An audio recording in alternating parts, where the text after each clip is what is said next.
What's up everyone? This is the PM guy, and today I wanted to talk about the part 2 of the mental prep for the PM interview.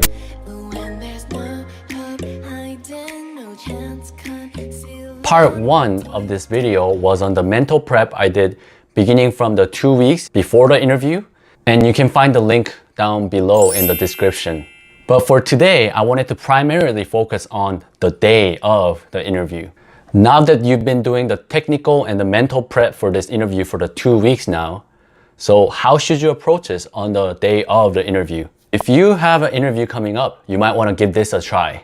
So let's get to it. Well, number 1, the first things first, you should get good night's sleep the day before. Okay, I did say it's the interview the day of. I lied, I'm sorry. The real prep starts the day before. So I flew into Seattle the day before. I settled into the hotel. I did some light exercise, not too much. I drove around the neighborhood just to be comfortable, just to get to know more. And I also drove to the interview building at Microsoft just so that I don't get lost the day of the interview. I mean, that's the last thing you want, right? You don't want to be panicking from the morning. And then while I was at Microsoft campus, I hit up my friend. He gave me some quick interview tips. And then I came back to my hotel, went outside to get good all-you-can-eat sushi around my hotel. Sushi is my favorite food, so why not? And came back to hotel, did a couple hours of the technical design questions interview prep with my friend over video chat. And then I did some light reading before I went to bed and slept at 10 p.m. as I prepped for the past 2 weeks. That was basically the day before for me. The idea is to not to over practice or over tire yourself. Focus more on conditioning of your body and your brain, and just be comfortable. You're at the new city. If you're from out of town, which most of you guys are, do something that will make you feel comfortable, be at ease at that new location. Number 2, be confident. This is easier said than done because you have one of the most important moments in your life just ahead of you. And I understand that. I went through the same thing too.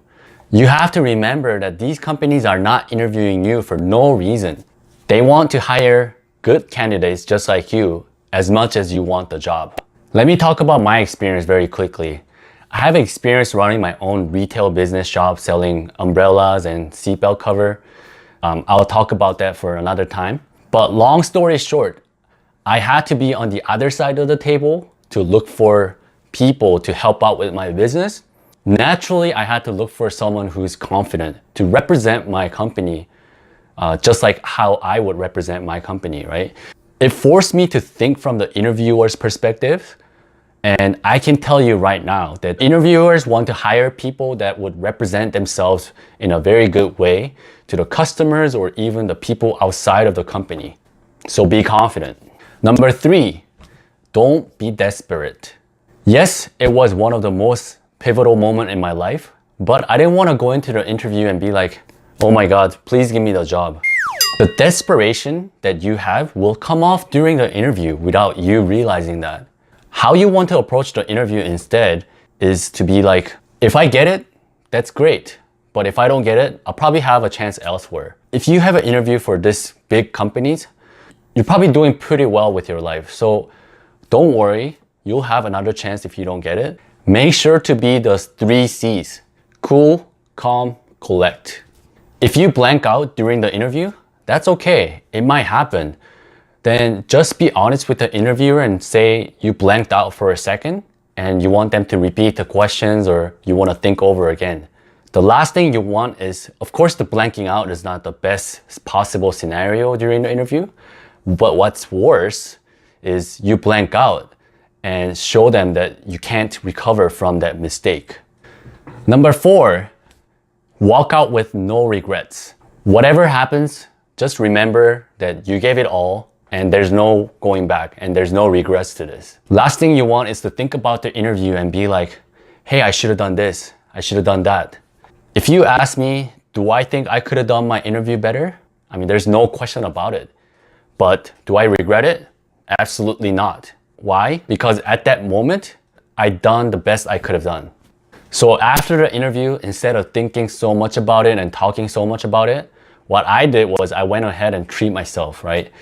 I remember I went back to hotel and took like good 3-hour nap and woke up very satisfied. Went to eat nice steak dinner with my friends at a nice fancy restaurants by the Seattle downtown. And I treated my friends for just being there for me and, you know, congratulating me for finishing the interviews. Well, there you have it, guys. The interview was nerve-wracking to say the least. But looking back at it now, I've done what I could have done. So there's no looking back. I forced myself to think about what I can do more than the external factors that I can't control. You've prepared so much for this. And if you see my video, you probably prepared so much in 2 weeks. But at the end of the day, you will grow from this experience and you will get the better out of these situations, whatever happens. So it's not about whether you get the job or not. Just go in confident, don't be desperate, and just do your best and have no regrets. Hope you guys enjoyed it. Only if you find this video useful, please like and subscribe. Stay tuned for more interview tips and PM related videos. And good luck on your interviews. Until next time, peace.